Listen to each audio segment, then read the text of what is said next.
The disciples are returning from going around villages, preaching the gospel and healing the sick. Now the apostles gather around Jesus and report to him all they have done and what they have been teaching. They also share together the news that John the Baptist has been executed by King Herod. In between, people are coming to Jesus and going.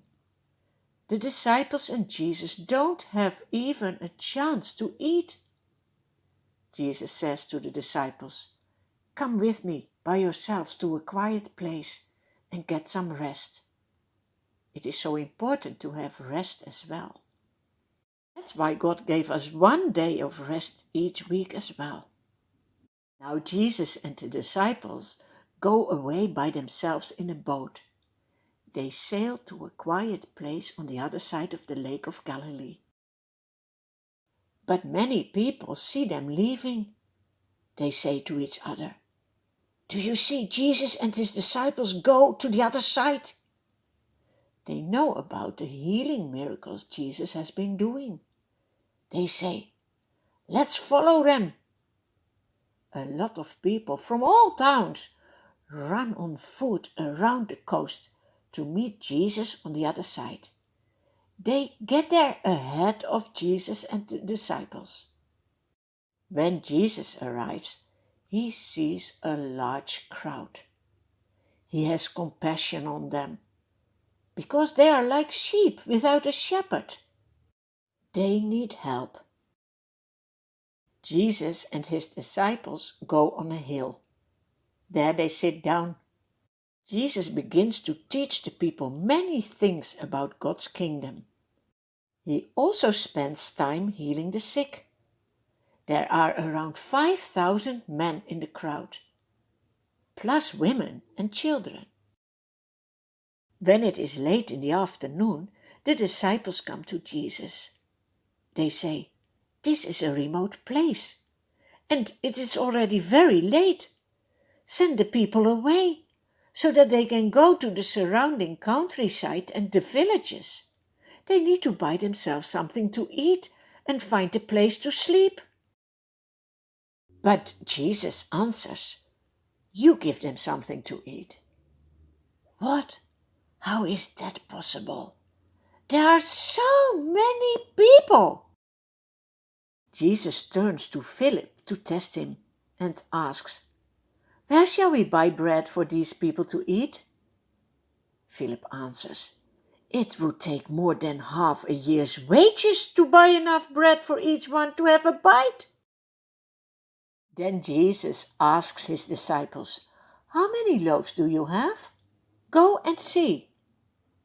When they find out, Andrew, Simon Peter's brother, speaks up. "Here is a boy with 5 small barley loaves and 2 small fish, but how far will they go among so many?" Jesus says, "Bring them to me." The boy gives all he has. Do you see? Nothing is too small to offer it. Jesus says, "Have the people sit down in groups." There is plenty of green grass in that place. So the people sit down in groups of hundreds and fifties. Jesus takes the 5 loaves and the 2 fish. He looks up to heaven and gives thanks for the food. Do you thank God for all the food you receive every day? Look at Jesus' hands. He starts breaking the bread. He breaks off pieces and gives them to the disciples so that they can distribute the bread to the people. He does the same with the fish.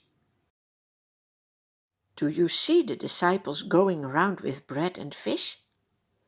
Everyone can eat as much as they want until they are no longer hungry. When everyone is satisfied, Jesus says to his disciples, "Gather the pieces that are left over. Let nothing be wasted." I hope you also never will throw away food. So the disciples gather everything that is left over. They fill 12 baskets with the pieces of bread and fish left over by the people who have eaten. Can you imagine? That is far more than the little boy offered. What a miracle! The people who have seen this sign Jesus performed say to each other, "Surely this is the prophet who is to come into the world." Who do you think Jesus is? Then Jesus tells his disciples to get into the boat and go on ahead of him to the other side, while he dismisses the crowd. After Jesus has sent the people away, he goes up on a hillside by himself to pray. Do you see? Jesus wants to talk with his Father in heaven. To pray is so important. When you see that even Jesus does it, how more do we need to do this? Will the disciples know that as well?